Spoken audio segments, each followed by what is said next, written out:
আরাফাত রহমান কোকুর শাশুড়ি মারা গেছেন। বিএনপির চেয়ারপারসন বেগম খালেদা জিয়ার ছোট ছেলে মরহুম আরাফাত রহমান কোকুর শাশুড়ি SUF মুকরেমা রেজা আর নেই।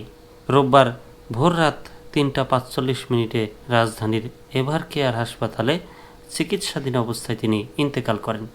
ইন্না লিল্লাহি ওয়া ইন্না ইলাইহি রাজিউন।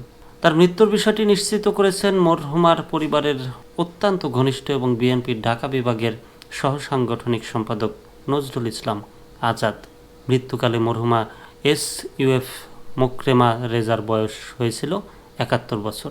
তিনি মৃত্যুকালে 2 ছেলে ও 1 মেয়ে সহ অসংখ্য আত্মীয় স্বজন ও গুণগ্রাহী রেখে গেছেন, যিনি বেশ কিছুদিন ধরেই নানা রোগে ভুগছিলেন।